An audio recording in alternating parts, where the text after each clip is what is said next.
As you can see by the title, this is not going to be an easy subject to talk about, but I know it needs to be discussed. I'm going to share with you a few encounters that I had with some Nigerian men who basically sexually harassed me. And stay tuned to hear my story.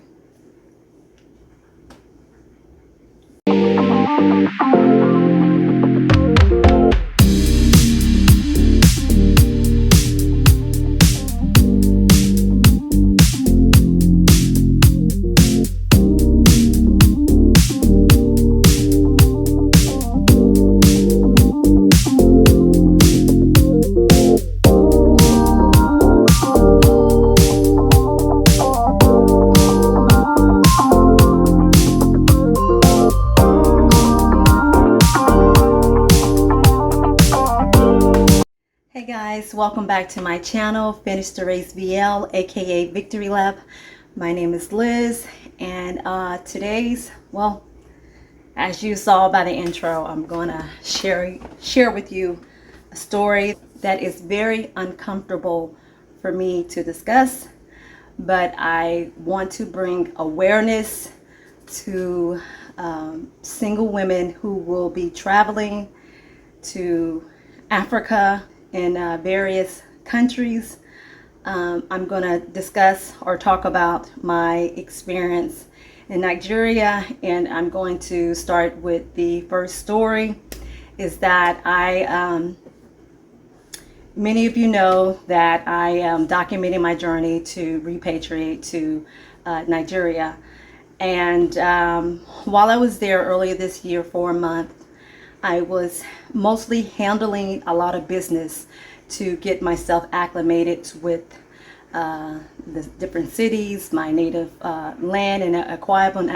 But while I was in Lagos, I hired a lawyer to assist me on some legal advice in order to get dual citizenship.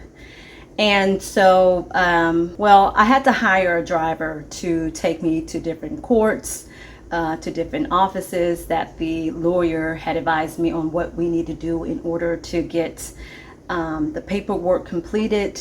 So he would ride with me along with my driver, but in the back seat.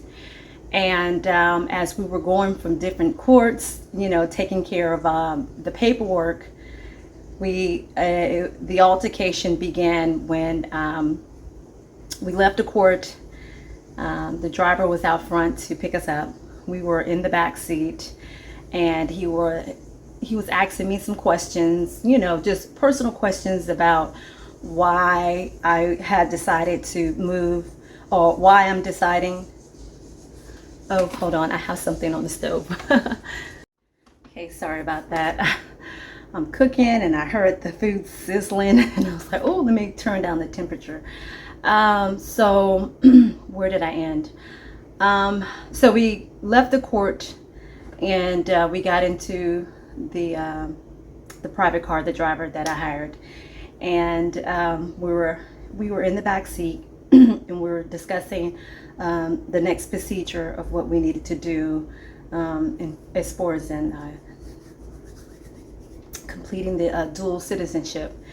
And then he proceeded to ask me personal questions like, why am I making this choice to move to Nigeria? Everybody loves America. I gave him my reasons why. And then he asked me, was I married? And I was like, no. Did I have children? And I was like, no. I didn't feel too uncomfortable with him asking me that, because I've been asked that question a lot while I was there visiting Nigeria.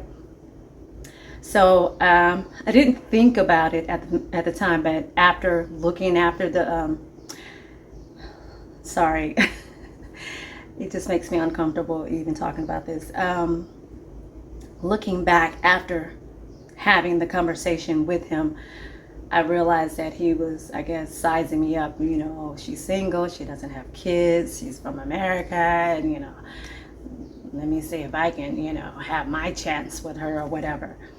But as we were talking, I noticed that he was starting to lean closer to me. And if anybody that knows me personally, I have a what's the word?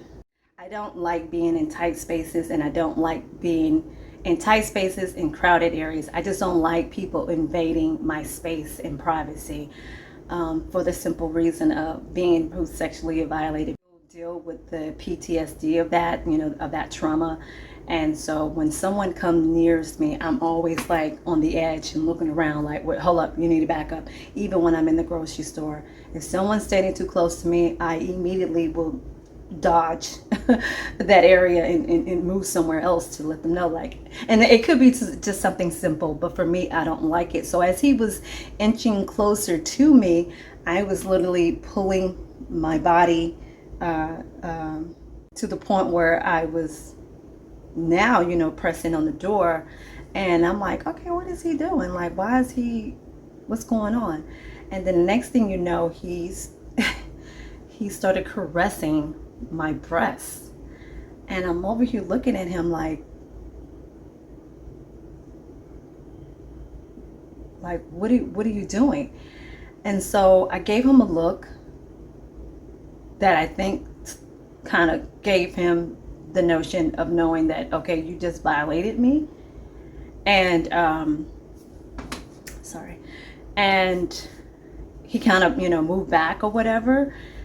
And I'm like, why would he do that? You're my lawyer. I'm paying you to handle this process for me that is very difficult, trying to repatriate to Africa, and dual citizenship. It's a headache, and everything that I had went through that day, it was a headache. And then have to deal with him touching me on my breasts without my permission or consent.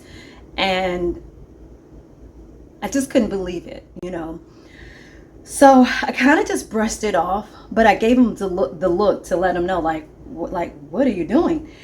And we ended up dropping the lawyer off after we did as much as we needed to do for that day. And that was another thing. I'm in his mercy because I've already paid him the lawyer fee, to get the court documents completed and whatever else that I needed to get done. So now I was forced to continue to having to work with this individual, knowing that he just violated me, and he just brushed it off like, oh, this is nothing, this is normal, this is what we do here. Later that evening, I went home to my sister's house, and I told her about it. And I was like, a very uncomfortable situation happened to me today. And she was like, what? And I explained, I told her what happened, and she was like, she kind of looked down like, oh, yeah, that's kind of like what they do here. And then she started to share some stories with me about how she had to walk out on jobs, and because her male boss would basically sexually harass her, making innuendos as, like, she told me one story where the boss wanted her to complete some paperwork, but do it in his office. And she came into the office to complete the paperwork. And then he was like, no, do it over here in my lab. And my sister is a very petite, beautiful young woman. Just imagine this big man who's trying to...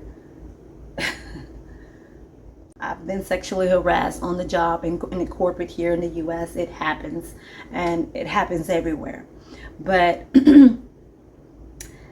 I had other altercations with other men in Nigeria that were pursuing me a little bit too aggressive.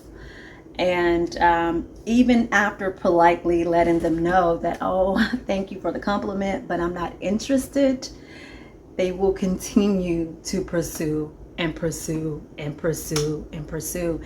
And you don't want to come off too aggressive, because you don't want to create or escalate the situation where you may become in harm's way. Now, I say I know how to defend myself, but at the same time, I do understand a man is stronger than a woman, and I can only do but so much to protect myself.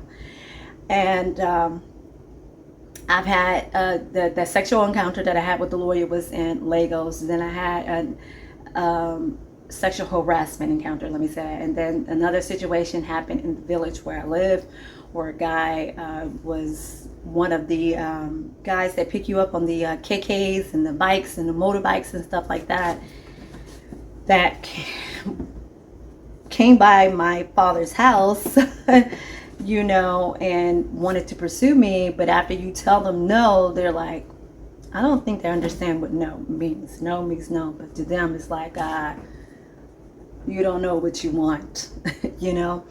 And then it was another situation in Enugu when I was at my stepmother's family house.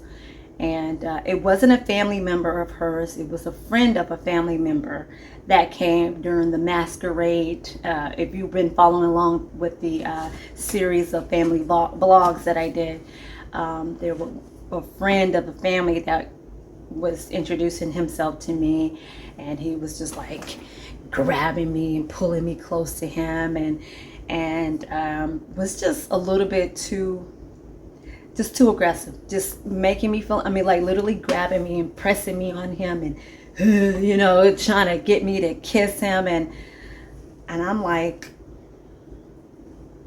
trying not to make a scene, because I know I'm not in my natural environment, and I don't want to cause a scene, because here I am, I'm the American girl, you know, that's here in the village, and I just wanted to kind of handle things in a diplomatic way, in a peaceful way, and kind of, you know, wiggle myself out of that. But every time I saw that person, I was ducking and dodging, like literally ducking and dodging. And yeah. Now, I know, with that being said, I'm still going to pursue with me uprooting myself from the U.S. and going to Nigeria. I'm just hoping that it would be, I'm thinking of some things about hiring, you know, security to kind of follow me around. And I know that sounds crazy to do that, but I believe I may have to hire a trusted male that can be protecting me while I'm out doing my videos and or going to the market or whatever, that can assist me, because I don't want to be in a situation where I'm by myself and I'm not able to defend myself. Even my sister even said that my sister been robbed at least 2 or 3 times in Lagos. A lot of the petty theft is there. And she said the most recent one was like a couple of months ago. I think they had a weapon. There has been an armed robbery at my family's house after my father's death, because they assumed that they had all this money or whatever.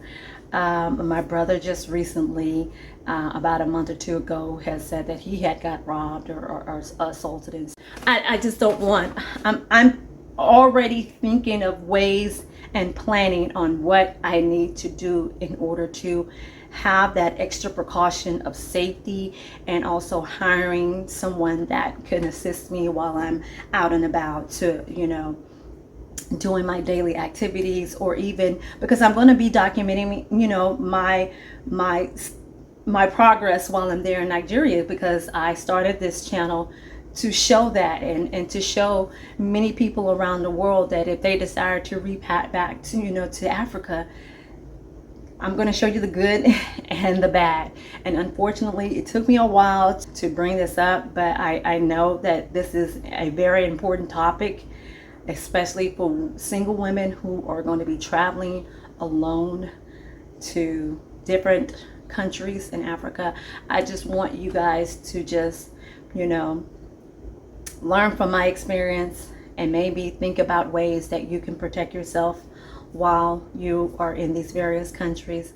I know all Nigerian men are not like this, but I want you guys to know, women do not like to be pursued aggressively, and do not violate their space. Do not violate their bodies We are not your property. We are an individual. We are human beings. It's very uncomfortable that we have to deal with a lot of other stuff as being as a woman. But please respect us. Please respect our bodies. Just respect us. That's my story. I'm glad I got it out. I hope that it will help someone to shed light on a uncomfortable situation or an uncomfortable topic to discuss. So yeah, guys, I'm done. I am going to end this video with, it's not how you start, it's how you finish. I see you guys until next time. Bye.